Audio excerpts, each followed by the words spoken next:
Yeah. That's from my side, I think. Yeah. Yeah, sure. I think I can also do that. One second, I'll do that. Mm-hmm.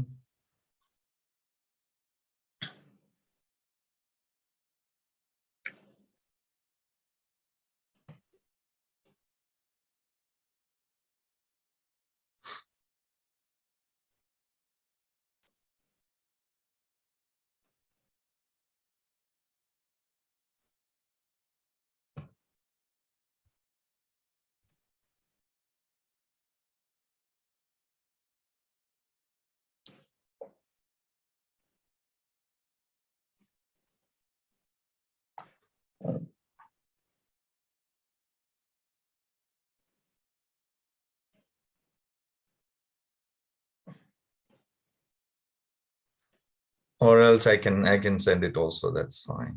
You please send it to me. I can Yeah. figure out. Please, thank you. Yeah. Right. Yeah, go ahead. All right. So thank you very much, Joe, for agreeing to be interviewed for this study. As I mentioned, the title of the study is, examining equity in access to institutional childbirth in India using a social determinants approach. And I am doing kind of I'm using three distinct methods. One is a systematic review, which I completed already, and looking at determinants of the interventions that addresses some of the key determinants of institutional access to institutional delivery and equity issues. And the other one is a quantitative analysis of using the NFHS 3 and 4 data and looking at some of the key determinants in India specifically. The systematic review I did for South Asia. And the third element, I was initially planning to do a community level study actually, but then because of COVID plus also ethics, clearance and things like that, it went on and on for a while. Then I decided, I discussed with my professors and I said, I'll look at broader policy and governance issues rather than looking at the country, the community level issues. So that's how the whole thing has been, kind of framed. So as I mentioned, I'll, audio record this, and although the information gathered will be kept confidential. And so anytime you can stop me or, mention if you're not interested in discussing any areas. That's another thing. So the five elements I'm trying to discuss during our 1 hour session. One is nature and extent of inequity in access to institutional childbirth in India. The other aspect is policy and governance level barriers and facilitators of access to institutional delivery. And the third one is strategies used to improve equity in access to institutional delivery in India. Fourth is the emerging challenges, especially in the context of rapid increase in the coverage. As you may be aware, in the last 10 years, institutional delivery has been increased from 40% to 85%, close to 85% now. And then, of course, the emerging COVID pandemic and challenges. And the fifth element is the recommendations for improving equity and access to institutional delivery in India. So these are the 5 elements. Before I start, do you have any observations, anything to share? I think what I'll do is I'll go by your question. Rather than I have views about it, and I've seen data, my field experience, but I would rather be guided by your inquiry. Okay. Thank you. So the first aspect is about the nature and extent of inequity in access to institutional childbirth in India. In your opinion, what is the nature of inequity in access and to use of institutional childbirth in India? I would begin with the conceptual approach towards understanding inequity in healthcare broadly, and particularly in childbirth, because even the WHO's concept of social determinants, I think it has to go one step beyond, because the WHO's social determinants is not emphasizing or focusing on structural determinants. So to understand the health inequity in the Indian context, you had to look at the broader social structural inequity. So this is one of my observations. And this is it's a conceptual issue as well as it has operational issues. So this is the first step, because some of the major barriers is no more social determinants. This the caste of the patient and the social hierarchy of the patient, the broader political environment of the society, social policies are how it's created. So these are the issue of approach towards understanding this one. Right. If I can elaborate on that, I'll state that to look at health inequity, you need much more refined conceptual clarity. Okay. Can you elaborate a bit on that, See, one is, for example, now institutionalized delivery is increased substantially. And now this last mileage, it's actually, if you look at who are the people who are not accessing or unable to access institutional delivery, that's what is remaining. So mostly indigenous, tribal population, marginalized population, women from the difficult settings. And this is the context again. And then the role of community health workers becoming very important. And in their context, they don't have a strong patient advocate. Right. So their patient advocates are the community health workers. And the community health workers themselves are not empowered group.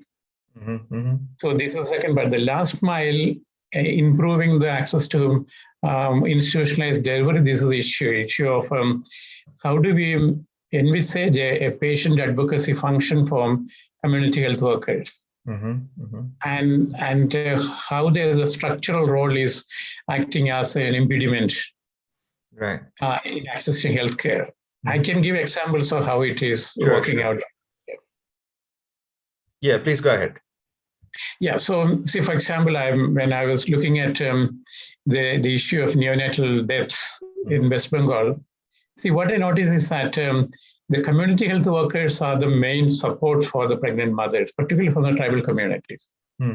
At the same time, the institutions of delivery, they are not very sympathetic towards healthcare workers on many aspects of that. Quite often, the physician, the hierarchy of healthcare providers are not respectful towards mother. See, for example, in one case, one community health worker, ASHA worker, suggested this pregnant mother to go to the hospital for the last trimester. She is due certain date. According to her calculation, it was due. So she suggests, and it's also a possibility of it's a complicated delivery. So she suggested go to the nearest maternal health care. So that was about, I think, about 15-20 kilometers cycling. And the husband took her and put her at the carrier behind the cycle. And they cycled all the way to the hospital. And when they went to the hospital, doctor asked why you're here and when you're expecting. And they suggested that there's so-and-so date they're expecting. And the doctor immediately asked, who is she to decide? How she can decide? How she can assess when it's going? You're not ready, go back. Right. Going back the same day, because there's no other way, they don't have the means to stay or hang around. So what they did, they cycled back. The same evening, and midnight in the middle of the forest, she delivered on the street, on the road, on the Kachar road. But the child died because they didn't know what to do, how to deal with it. So I'm just giving an example about it. This particular incident, this is actually the power balance between community worker, doctors, nurses. Doctor thought, this community health worker is challenging his domain knowledge. This is purely a structural issue because this mother is a tribal person. ASHA worker is also from the tribal community. So then suggesting that this so-and-so date may be a due date is challenging doctor's knowledge. I'm just giving an example about it. This cannot be understood purely by social determinants. To understand this, you have to apply a very strong structural determinant. Because social determinants, if you use, you start blaming on pregnant mother and her husband. Yeah. The structural inequality is coming through in playing on a different way. And I would say that the last mile access, this 80 plus to 100% cost institutional delivery has to address this kind of nuances of structural barriers. Yeah, and this is also coupled with the concept of discrimination, stigma in the hospital setting.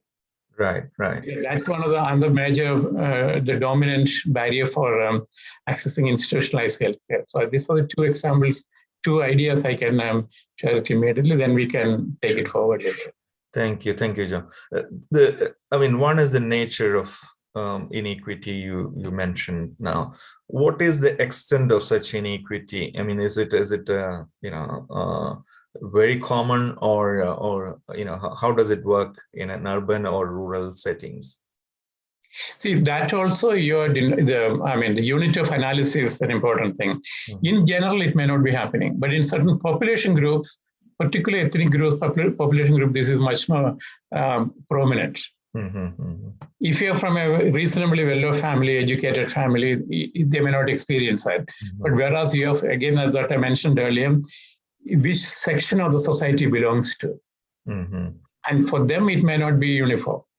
And this is consistent. They have to experience on a systematic basis. Their immediate friends, relatives, community members, they have similar stories to share. But in principle, in general, things change. So this is the issue. That's what I emphasizing the last mile could be understood only by looking at the structural determinants much more carefully. Sure. Thank you. And in your opinion, who are the women who access health facility delivery and home delivery? I mean, the thing is that I've been reading about home delivery also. Just when I look at increasing access to institutional delivery, I see that similar kind of inequity in terms of who is forced to do the home delivery, and it's a similar structural issues that are highlighted. What is your opinion about that? And then also, when you look at the national level, regions and states, some of the states are lagging, really behind. In your experience, if you could elaborate. See, Adam, one of the reason is that why still there are gaps in institutionalized delivery is the cost attached with it. Even a public system, you have to spend money from the out-of-pocket expenditure. Right. So, and that is, it seems it's becoming extremely expensive, even from the healthcare system. Even though there are government financing mechanisms are there, it is no way covering anyway, the basic cost of, because your travel, your loss of pay, you have to take some of an assistant with you, not one, sometimes more than one person. And then the additional medication, not the service alone. There are other issues comes in. You have to buy gloves, you have to buy cotton. So it keeps on adding like that, this additional cost. Right. So, and probably as a policy level, all the antenatal care should be free. Whether it's private sector, public sector, private sector government may reimburse it. So as a policy of health policy, all the antenatal care delivery should be free.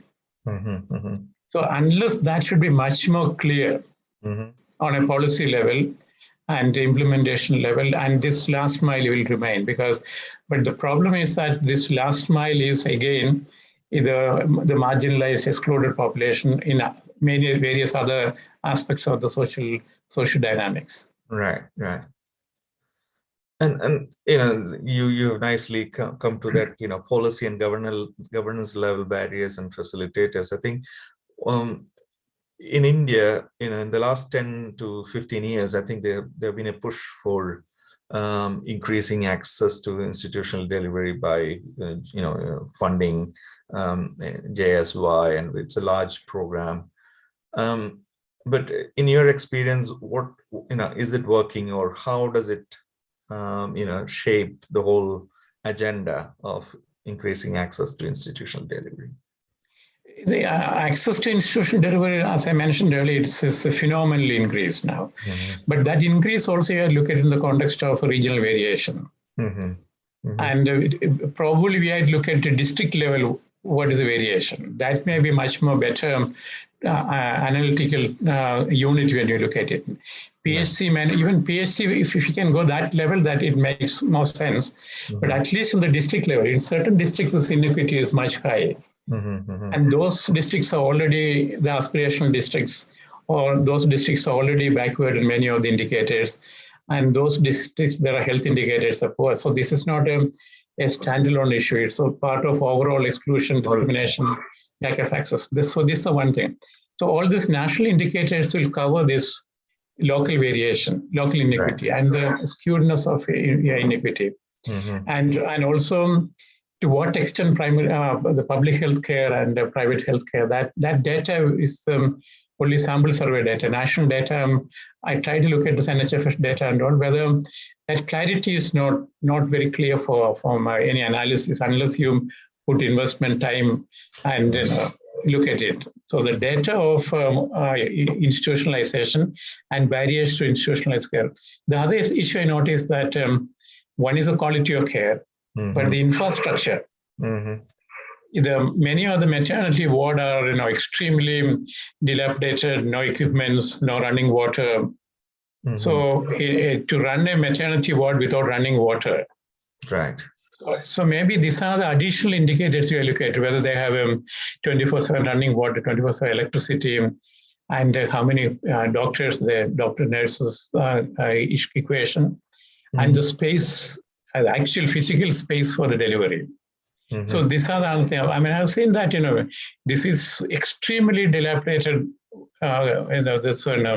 in the wards which they keep for the delivery. And that is unbelievable. And even a physician of self-respect should not even allow to continue that. But that's reality I'm not mentioning any particular state. I've been to many states to see that, and then deliberately looked and walked in and then asked for permission to see that.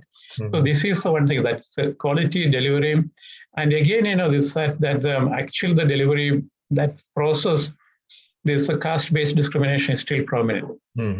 Actually, the care may be sometimes the actual delivery is taken by the ward boys or the assistants, not necessarily physician. Physician may be somewhere around.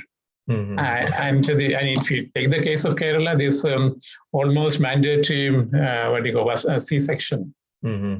Because and that on Friday evening. If you go on Friday, they will make sure that if you look at the date of the maximum number of C-section, cesarean section, is on weekends, not particularly on Friday afternoons. And this is both in the government hospital, private hospital. That data is already, it's in publicly available, and the percentage is one of the highest in Kerala. It goes up to 45%. I think in my memory, according to WHO, more than 15% is unreasonable, unacceptable then. But this is also a reflection of some of the structural issues.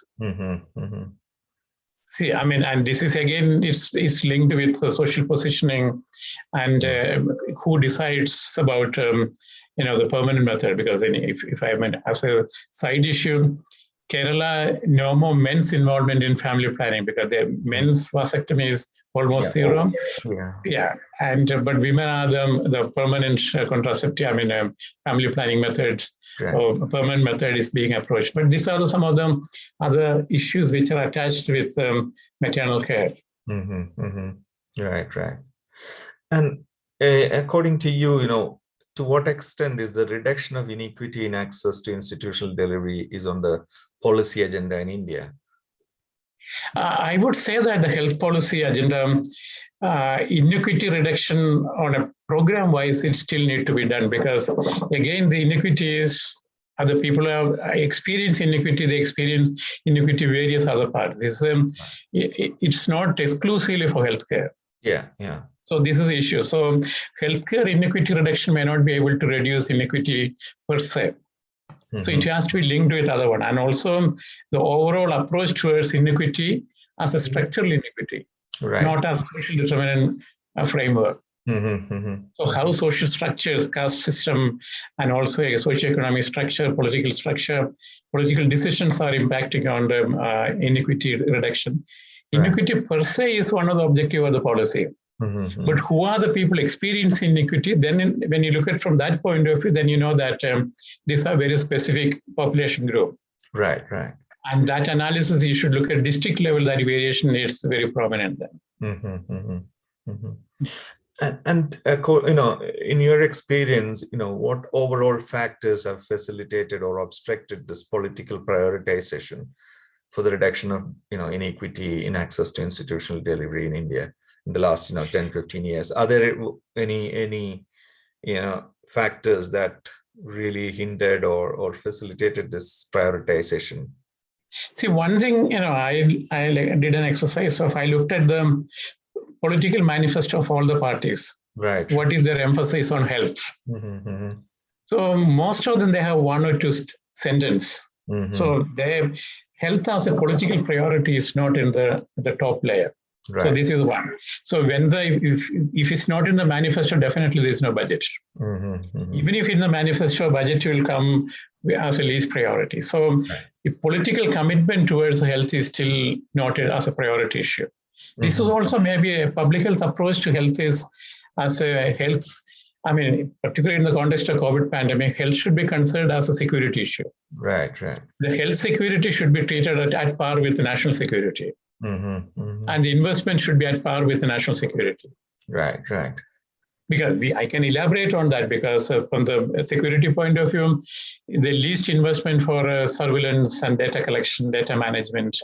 So investment for health as a security issue is not got the traction, but which deserve to make any specific impact. This is the one part of it. Second is the ownership of healthcare at the local level. That is not happening much, because health is a centralized, even at the state, even though it's a state subject, it's a vertically arranged shit. Right. Not necessarily integrated into, for example, with Panchayat Raj. Local hospital should be managed by with a even though for the namesake there's a hospital administrative setup locally, but their involvement, their capacity to engage, capacity to look for improving healthcare facilities are still less. Right. Third, I would say that the health advocacy by the nurses, healthcare workers, and that particular role is not streamlined, or that role is not part of the education. But they are the only advocate for some time. Particularly from when I'm looking from the equity from a structural point of view, that exclusion comes in. They don't have a second opinion. They don't have a person to advise them, to suggest them, hold their hand in the literary sense. So this is my take on it. Right. Thank you. And in your experience, who are the major stakeholders that are promoting institutional delivery in the country? And then what kind of influence do they have in setting agenda, or setting this political agenda? For example, the government, at the government level, donors level, civil society, or a private sector, or any other groups? I would say that many of the advocacy, quite often we leave out elected representatives. Because an MLA, MP can make significant change in that particular context. Right. And holding them accountable for. Because if suppose you make a progress report of MP and MLA, they should be clearly on what is antenatal death in their constituency. Right. So if you look at that level of advocacy, each MP, as a part of advocacy, each MP's constituency, how many deaths, antenatal death occurred? I mean, what are the institutionalized delivery in their constituency? Right. And one difficulty is that the administrative, the bureaucratic system and the elected constituency is not exactly on the same boundary. So then the elected representative can say that it's not in my constituency, it is in another constituency. So this boundary issue is another issue when we find it difficult to hold the MLA or MP to hold accountable for, or they find it as a loophole to escape. Right. And also a progress report of the elected representative, that practice is not there. So that, from a maternal and child health point of view, that should be one of the scorecard. Each one, how many deaths they have supervised. I mean, I'm putting it in a different way. So in their area, how many deaths occurred, which their intervention could have avoided. So that level of advocacy is one issue.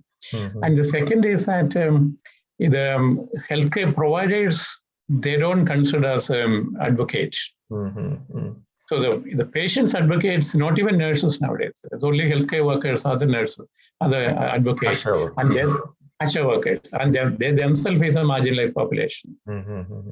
And violence against them, and their exclusion, discrimination. So this is the dynamics that are happening. Already excluded population, their advocates also excluded. Their capacity is limited, and their function as an advocate is not acknowledged or promoted rather. And according to you, who are the key donors in India and civil society partners? See, the funding now is all went up. I would say that up in the air. And particularly international agencies are looking at maternal care, and many of the larger agencies are now slowly withdrawing from the direct funding for that. So and even if in the funding, this is only for certain states. Right. But the state level approach should be removed, and it should be a district level approach. Forget about the state. In some states, there are indicator-wise, they are at the top. But then the district-wise, there's a variation. Right. So the national funding priority should be not based on the state boundaries. It should be based on the district boundaries. So this is the one. So this may be a part of the intergovernmental agencies' negotiation with the donor agencies. So the focus should be shifting from state to district. I mean, I'm specifically talking about the Indian context, that's an important issue. Because state level, they can exclude many. But the district level, they cannot. There are many districts within the progressive state. There are low levels of maternal mortality or low levels of institutionalized delivery. Okay. Yeah, and also the funding, international donor funding for maternal care is coming down. Yeah. And CSR is at the mercy of these companies' policy. There is no clear way to channelize it. That's also depends upon, I would link with the structural determinants, because establishing access to institutions who can provide CSR, it's not a simple issue. And again, I linked with traditionally marginalized population and a tribal population. Their advocates may not be able to access to an institutionalized financing from the CSR point of view. So civil society involvement will be extremely reduced now, except in few areas. So this is my that's what this is my fear. That I would definitely say that. So still there's a possibility of not achieving this 100% institutionalized delivery. The institution need to be, we have to really look at what are the institutional facilities which need improvement, and the out-of-pocket expenditure issues. Okay. And in your experience, what strategies have been employed by different stakeholders in India? I mean, you can skip this also, but in case if you were not into it or not in that area, I won't claim that I had done very closely analyzed that. I have some general impression that's what I noticed that. But I think even if it is general impression, that would be fine. Like what are the key strategies that different stakeholders in India use to enhance access and reducing it? See, one is we can look at from the data point of view. See, for example, reporting of the stillbirths. The stillbirth data is very, very low. If you enforce the stillbirth as one of the critical data. Proxy indicator, it's a direct reporting of the direct indicator. Yeah, definitely it will remain as a proxy indicators. Lack of data on stillbirth is it's contributing towards lack of solid data on the antenatal care. Right. And also classification, the definition of the stillbirths. So, and that, how do you do that definition? And also reporting is very poor on that way. Right. So I'm emphasizing on a policy level and ensuring that stillbirth is reported. It will have an overall impact on the data as well as a pressure on the system to, improve the system. So this is one thing I noticed from my advocacy point of view. And the third is data on the minimum for postnatal and prenatal consultation. Right. So the moment they come for delivery, whether they completed this and keep a very close eye on the minimum for consultation with healthcare provider. Right. So ensuring that, and not necessarily institutionalized care alone, you look at how many times prenatal care was offered. Because if you get for the prenatal care, probably institutionalized delivery may increase. Right. So there is a linkage between these two. Yeah. So, and ensuring the prenatal care is an important thing. And the prenatal care, the role of community health workers, ASHA workers. And because ASHA workers' number is very small and they're standalone, isolated in the healthcare system, because ASHA workers are not even considered as a part of the healthcare system. Sometimes they're part of it. So redefining their role and acknowledging their contribution. So that's one issue. And I would even say that, the practicing nurses approach will have a major contribution to reducing maternal mortality and also institutionalized delivery. Could you please elaborate on that? See, many of the primary care could be offered by a trained and experienced nurse. And what's the barrier is that is not acknowledged in the healthcare system. Right. And that is again a structural issue. Many doctors feel that they're threatened by the nurses' experience and expertise and acknowledgement. So the nursing profession's professional enhancement is hampered by the hierarchy of doctors and nurses. But in a country like India, we have to acknowledge and appreciate and expand the professional role of nurses in the primary care. Right. Including antenatal care. You come out with a list of the nurses practitioners' involvement would be definitely on the prenatal care, prenatal testing, vaccination, and also the diagnostics, many of the diagnostics and the data, and be as a major advocate and provider of the care. And also task shifting, if I use that the word, and providing additional responsibility with the training and with the basic minimum experience. So this is one issue which I don't think in the Indian context it's not explored further. That is purely because of this particular initiative is blocked by the medical professionals, not by the political leaders, because political leaders, many of them, they're not engaged in the policy level, what policies need. See, for example, recently, if I can give an example from the Kerala Attapadi case. And the Attapadi is a tribal district, the tribal taluka declared one. And again, recently, that's one of the lowest and the highest infant mortality in the Kerala context, and also maternal mortality. So when there is child death occurred, all the political parties came, they made statements. And invariably, the statement they made is that they should have a better hospital, they should have better specialists, but not necessarily expanding community health workers. Right. If each tribal hamlet, at least one community worker or ASHA worker, things would have been different. So entire panchayat, there's only one. So you're talking about 14, 15 panchayats. Right. So the number of community health workers, they're getting pittance. Even that is not expanded. The community health system is not expanded. Always when there is an issue comes in, you go for super specialization. So this is even in a case like a reasonably well indicators on health in a state. This is the issue about when you look at the population who are marginalized already. Because they may not be able to access the specialized care, and it may not be a specialized care. And the issue of data also comes in. Why this infant mortality, maternal mortality? Are there any specific, unique, location-specific determinants? So there's no data. All this data comes from the existing models of looking at healthcare. Right.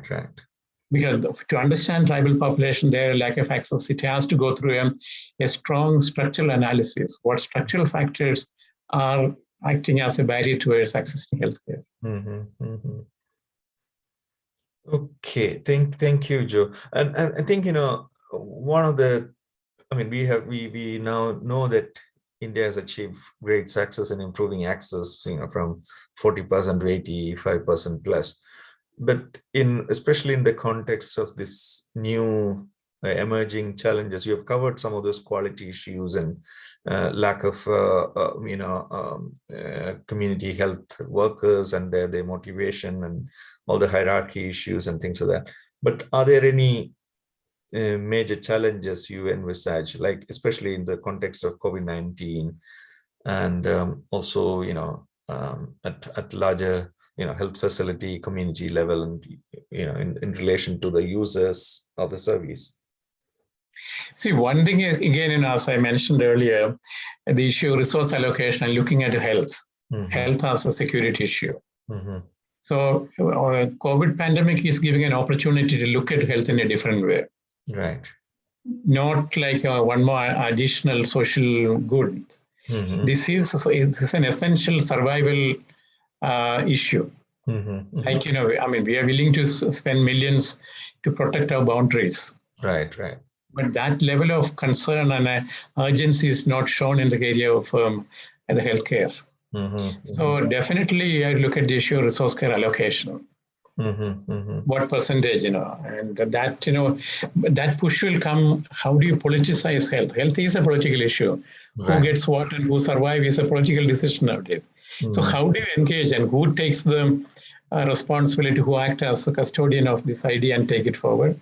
That remains, because also in the Indian context, one general tendency is that community activism for health is reducing. There is no national level organized pressure groups to look at, very limited pressure groups. Right. And even when there are pressure groups for better care and better institutionalization, this is medicalized response. Non-medical, community-oriented, social justice-oriented, equity is a social justice, and linking it with other social justice movement in the society. Because health justice cannot stand alone.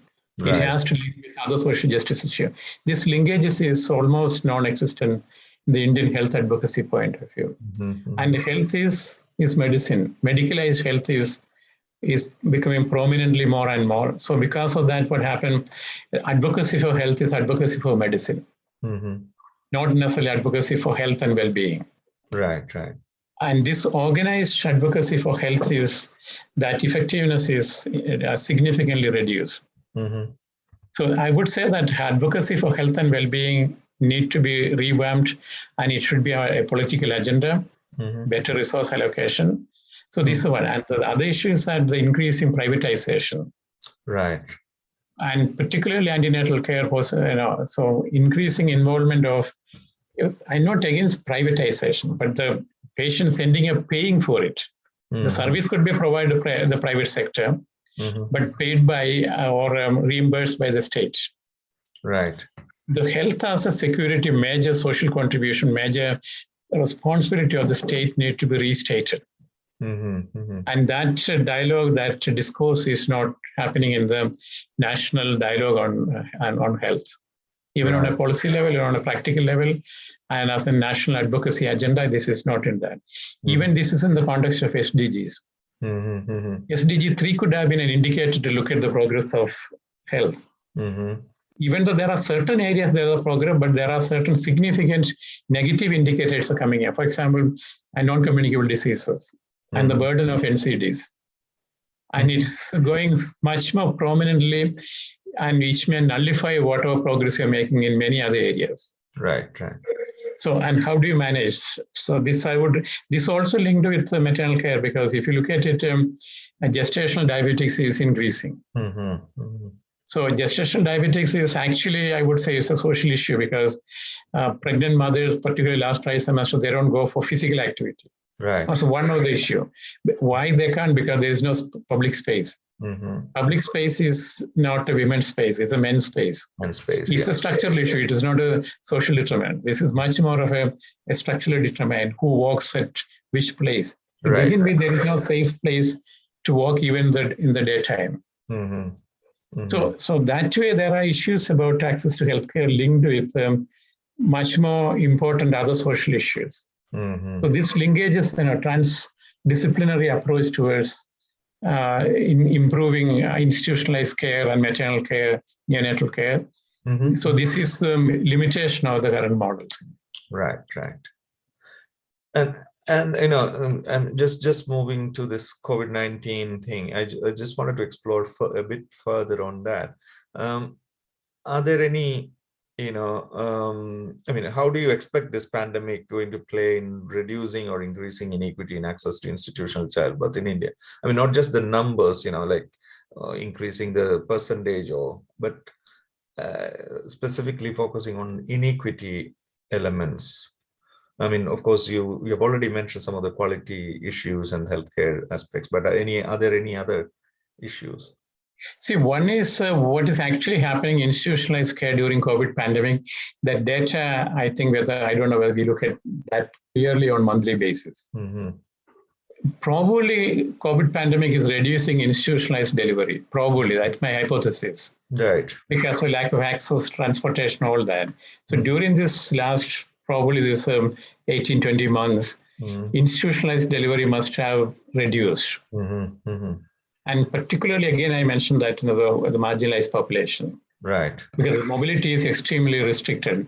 So how this delivery took place during the pandemic, I haven't seen any data. So my hunch, my hypothesis is that it must have hampered the percentage or the use of institutionalized delivery. That's the one thing, maybe as an impact of COVID pandemic on antenatal care or maternal health. This is one issue, particularly you can look at the data. Yeah, this is what, again, the COVID-related data, we don't have, there are serious limitations in local data. Right. Few variables at the national level. For example, hospitalization data. Within the hospitalization, how many antenatal mothers with COVID got hospitalized? Right. That data we may not have. And age-wise breakdown of the institutionalization, male and female hospitalization. And how many pregnant mothers on a district level who are positive but who are institutionalized not positive. So this data is important thing, and that data we don't have any public not in the public domain. Or maybe I'm not aware of that particular thing. I have also tried to look at it, and I think there are some newspaper reports coming up. I saw it in 2020, and then recently also there was a newspaper report suggesting that there is a decrease in the numbers, especially in some remote areas. Yeah, but then that's also linked to like lack of money, I mean lack of job for people, and and then they're unable to survive, and then will they spend money to go to a hospital, and so that's another thing which they've raised in this couple of news reports I've seen. Yeah, this also, I was part of a team. We did the verbal autopsy of neonatal death. One case, they were doing the harvesting. So they just wanted one more day to finish the harvesting and take the daughter-in-law to the hospital. So they waited for one more day at the risk of, and then it's the girl, it's a child. She was only 18 or something. And the child died.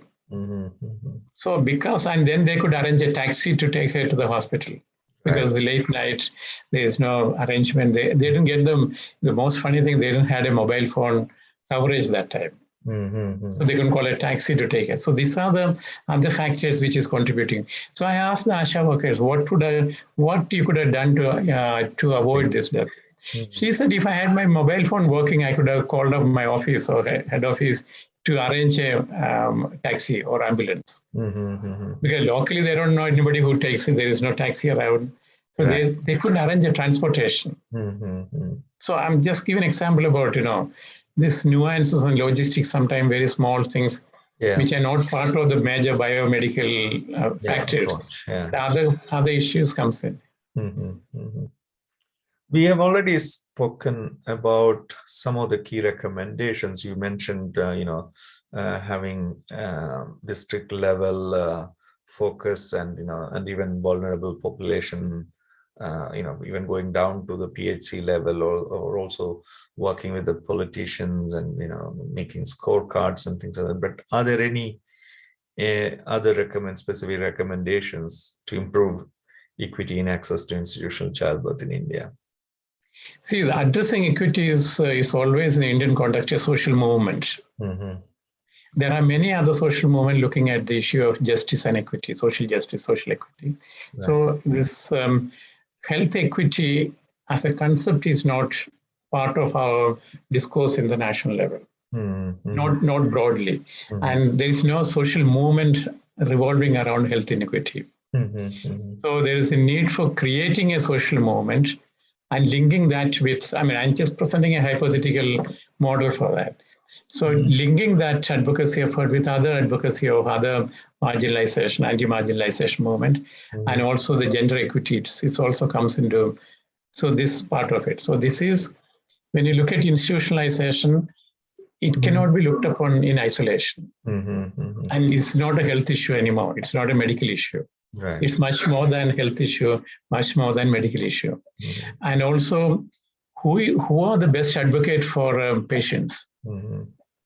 So the patient's advocacy role is, again, it's not clearly manifested. Right. So that's what I'm suggesting, that the nurse practitioner, so then they'll be much more closer to the patient than a doctor. So probably this is another way to service delivery, and also the patient support, patient advocacy function comes in. Okay, and if you can elaborate maybe 2 or 3 key lessons in this whole exercise of increasing access to institutional delivery in India in the last 10 to 15 years, according to you, what are the 2 or 3 key things that we have learned? See, one thing I noticed that the health inequity as a concept is not understood by the healthcare providers. Right. Many of them, pediatricians or maybe OBGYN doctors, they are not aware of, they don't know the nuances of a health inequity, how that is playing on access to healthcare. Right. Then, so this is one issue, and this is also linked with the social hierarchy and the stigma in the hospital setting. So how do you deal with medical education? A strong emphasis, because they have an emphasis on if you look at from a broader education point of view, they may focus on ethics. But ethics quite often not getting into the details of inequity. Right. The ethics is looked purely from a bioethics point of view. Understanding inequity, that public health perspective for the healthcare providers is, I would say, it's not that strong. Right. So that's why they don't even acknowledge there's a healthcare advocate comes in. Hello. Yeah. I can hear you. Yeah. So this is the second part of it, and third part of it, the social movement for better healthcare is weakened nationally. Then again, health as a political subject, as a political agenda, it hasn't got the prominence. See, for example, in the case of environment, there are green parties. Right. But I haven't seen any party as a health party. So Yeah. maybe we have to elevate like the green politics. Health politics should be elevated to as a political opinion, as a very strong political mobilization. Right. And I would say that there's a model, or maybe the examples of green politics. Environment is a strong political movement. There are green parties are there. So probably the same thing should be taken for the care part of it, healthcare part of it, healthcare and its attached, affiliated, associated issues. Okay, and what would you recommend if other countries of similar socioeconomic background want to implement such initiatives, of improving equity, access and equity to institutional childbirth? See, I have seen very closely in Bangladesh, in Nepal, on institution. I mean, I was instrumental in creating community health clinics in Bangladesh. Right. So the institutional mechanisms are different from different countries. See, for example, in India, in many states, there are PHCs. Whether they function or not, there's an issue. At least on paper, you have PHC, there are some structure is there. Right. In many countries, that basic PHCs is very limited, the number of PHCs. And Bangladesh, they look at PHCs as one of the primary health policies. Yeah, they're asking for 10,000 PHCs or something immediately operationalizing. Right. So that's part of their healthcare policy, emphasizing on that. So they're building up institutionalized care facilities, particularly through community health structure. So these PHCs are very weak in many South Asian countries. Except I would say that Sri Lanka. Right. But Sri Lanka is linked to their previous investment in health was much higher than comparatively with other countries. And in development also, yeah. And the development indicators also There are significant things.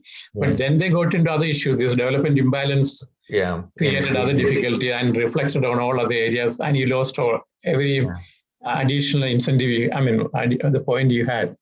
So this is, I mean, if you look at that way, each country has to look at it. Take the case of Afghanistan. Afghanistan, the healthcare system is completely dissipated. Right. They have, it seems, only one pediatric hospital for the entire country in Kabul. Mm-hmm. And pediatricians are a handful. Mm-hmm. Because pediatricians are the one who are actually providing institutionalized care and the follow-up thing. Mm-hmm. So, for example, the institutionalized delivery and care in Afghanistan, it's probably they are 50 years behind comparing with other South Asian states. Right. And also, these are structural issues. Mm-hmm. Because there are very few women doctors in Afghanistan. Mm-hmm. So doctors, women going to the medical education is structurally prohibited. Right.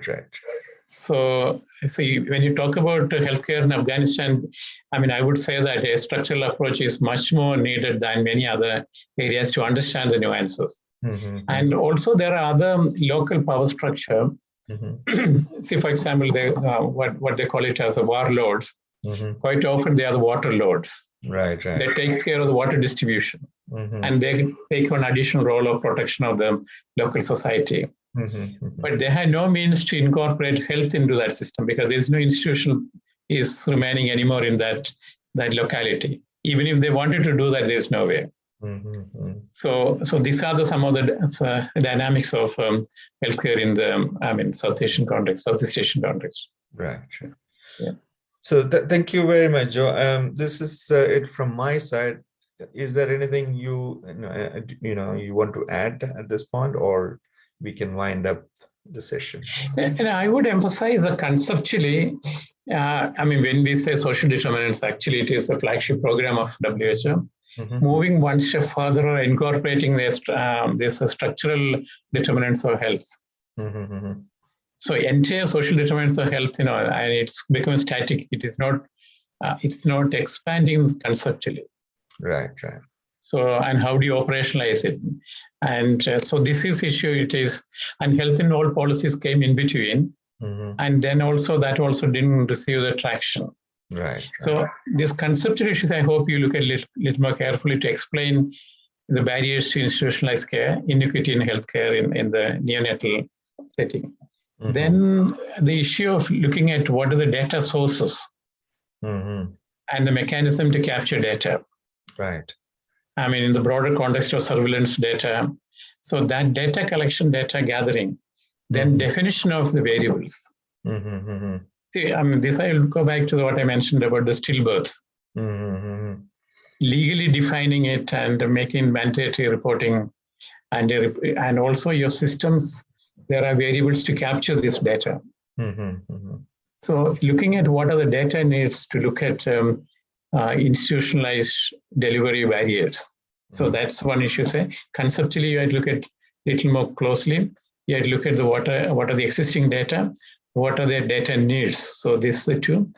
Then the unit of analysis from state to district, mm-hmm. and the doctors, their syllabus, the training. Yeah. How do you incorporate the concept of equity and also health justice? Right. How you prepare them to look at this as a social justice issue, not as a medical issue alone. Mm-hmm. So these are some of the key points I just wanted to highlight, which I hope it may contribute towards your exploration. Yes. Thank you very much, Joe. And I'll be interviewing a few more people now, and making this as early as possible. I've completed 5 chapters, and this is the sixth chapter, and then 2 more. Right. And I think the last 2 chapters are easy, because I've already done the basic work on analyzing. Right. Yeah.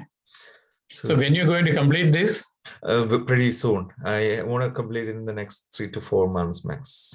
Yeah. Okay. Yeah. I don't know whether I told you that I'm in Melbourne for creating a new school of global health. And I'll be offering this year a new master's MPH program Right. and also Doctor of Public Health program. Okay, good. Because in Australia, you have this higher education is by universities and also institutions of higher education. There's a separate category. Very few institutions of higher education provide, they offer 1 or 2 master's program, but very organized master's level contribution. So, Australia, there is some of the top public health practitioners and players are there. So I'm just adding to this. Oh, good. That's really good. Yeah. All right. Yeah. And you were doing, you are still the dean for this Pune. No, Pune I left and I came back to Australia because okay. I was there. I created the new faculty there and also School of Public Health there. Right. So I have almost about 60 students in Pune for MPH. Very good. The first batch will come out in April, May, if there's no further lockdown. So, and I'm still in touch with them there. I take occasional classes for them. Right. And also student mentoring I am contributing. And I'm planning to bring them for an education tour to Australia. Okay. The final year students, their final placement. If the travel restrictions are lifted, I may bring them one batch as an institutional arrangement, just to give them a global picture about healthcare and public health. Yeah, no, I think they should get that exposure. Actually, that's what lacked in our education during our time. We have struggled through that stage. That's true. Yeah. Yeah. No, I'm still with the evaluation office, and I just wanted to complete this thing before I move out. Anyway. Yeah, I understand. This is very important, and for your career growth, that we had to. I might be a bit late. You should have picked it a bit earlier. Yeah. No, I tried, but with all this work and I understand that. I've struggled to get one paper finished. It takes 2 years, 3 years, just one paper. Then imagine that. Yeah. No, and Kerala flood paper, I was looking at health impact on that. It took almost 3 years after the field work was very exciting. I spent about a month traveling around and I collected data. In the field, you're so, you're data hungry. So you keep on interviewing everybody. But then you forgot about, you had to transcribe it. You had to convert this as data. And then once you collected, you don't want to throw it away. Yeah, true. So, but that takes the time, so when that has been a challenge for me also. I kept on adding things, and I remember 5 years ago when I started this, one of the professors told me, Anand, just focus on the qualitative study. And I said, no, I want to do it, thoroughly and all. Right. It took such a long time, The first 3 chapters, I was ready the first year itself. Right. I did the systematic review because I did a course on that, and then I I did that. Right. Kind of improved or updated it recently. Right. No, that's very important because quite often when you're busy, you tend to compromise on the review of literature. Yeah. And systematic review. You review. You may say that I reviewed 200, but how systematically you did the review, that becoming quite often the compromise comes in that. Yeah. All right, Joe. So thank you once again very much, and it's a pleasure speaking to you. Sure. Right. And do you have any suggestions for people to be interviewed? Because I have been struggling. I have like people from government. I have some 5-6 people. Then have you talked to any ASHA workers? I haven't. Maybe that's the one, because ASHA workers and Anganwadi workers, their perspective may be important. Even if you Kerala, if you can get some, I could fish out somebody. And they're also now very savvy in Zoom conferences. Okay, that's interesting. Let me figure out. I think I can do that because I have because they brings in a totally different perspective. They brings in actually mostly social determinant perspective than a physician. Yeah, right. And also maybe when the data, your source of data, probably keep a balance. Yeah. not necessarily pro-institution data. Right. The Yeah. ASHA workers are the end of the spectrum of the institutional response. Right. So from that point of view, and maybe some special cases of institutionalized customer, I mean a consumer point of view. If you can interview an antenatal mother who went through this in a public hospital. The problem is that I don't have a ethics clearance for that, because okay. ASHA workers, I still can justify that they're part of the healthcare system, and I said right national level stakeholders plus civil society groups. Right. But otherwise, if I start doing all this additional things, ASHA workers, but maybe this you can flag it as a limitation of that, because the key stakeholder is a pregnant mother who experienced the institutionalized. From that point of view. Sure. All right. Thank you once again. I'll just save the transcript. I'll pause the recording, stop the